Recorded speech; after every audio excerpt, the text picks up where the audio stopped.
Alright, what's going on, y'all? Today we have two very special games. We have the very first two Star Wars games ever made, Star Wars and Empire Strikes Back, for the arcades made by Atari. We're going to go ahead and talk about the first game, the very first Star Wars game. This features the Death Star trench runs that we see in the movie.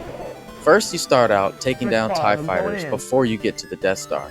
You're flying along, and if you're on the harder levels, you actually get to fight Darth Vader himself. He actually comes out to fight you. And then you head down into the Death Star, into the trench. You're flying along, you destroy the Death Star and fly back out. Now that's the easy level. Things start picking up on the second level when you fly back down to the Death Star, and it's just like in the movie where you're shooting along the top of the Death Star, destroying turrets and doing that just along the top. Very cool segment there, very fun.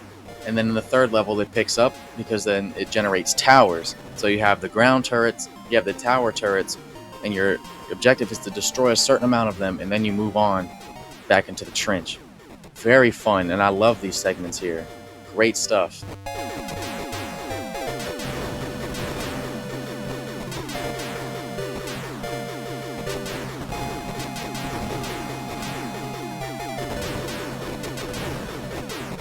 And then when the level actually picks up, the trench run becomes much more difficult. You have objects in the way, you have turrets on the side that shoot at you.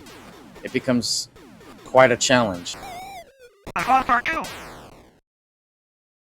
Something I find very charming about both of these games is the audio. They actually really push the hardware to its limits at this time, with not only the vector graphics and all the stuff going on the screen, but having the audio lines in as well. They have actual audio from the movie. It's very cool. I can't shake him!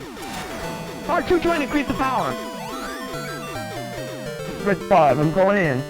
Alright, next, let's talk about the Empire Strikes Back game. This is where things really pick up.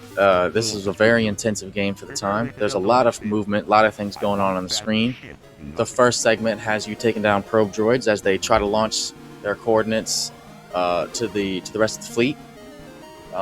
Eventually, though, they will send out enough, and you actually get to hear cool audio lines from Darth Vader. That is the system, and I'm sure Skywalker is with them.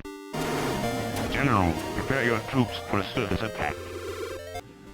Now this is the part where you fly along with your snowspeeder, just like in the movie, and you're using your harpoons to the harpoons and tow cables to take down the AT-ATs, just like in the movie. Very cool. There's also AT-STs that walk on the ground too, that you can target and take down. They're quite difficult to take down, but you can destroy them. The Force is with you.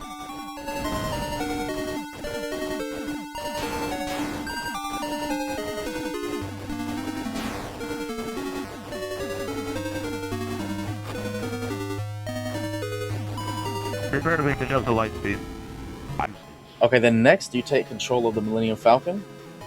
You have to escape the TIE fighters, just like in the movie. Of course, there's a bunch of Star Destroyers and stuff around in the movies too, but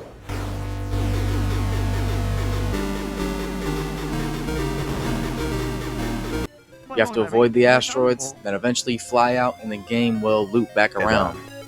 Asteroids do not concern me, Admiral.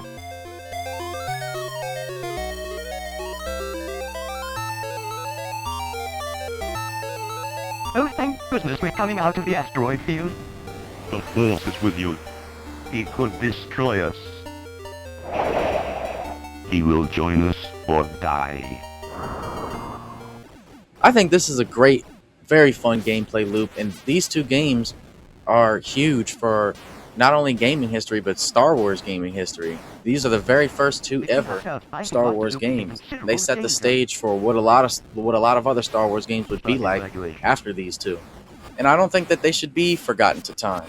I think they're still very fun, and like I said, the vector graphics are extremely charming, and the audio is, I think, is extremely great for the time. Prepare to make the Delta light speed. I want that ship, not excuses. There's a meteorite hit the ground near you. That is the system, and I'm sure Skywalker is with them. The Force is with you. We have spotted Imperial walkers. So that's basically all I have to say about these two games. They're very fun, and they're definitely still worth playing to this day.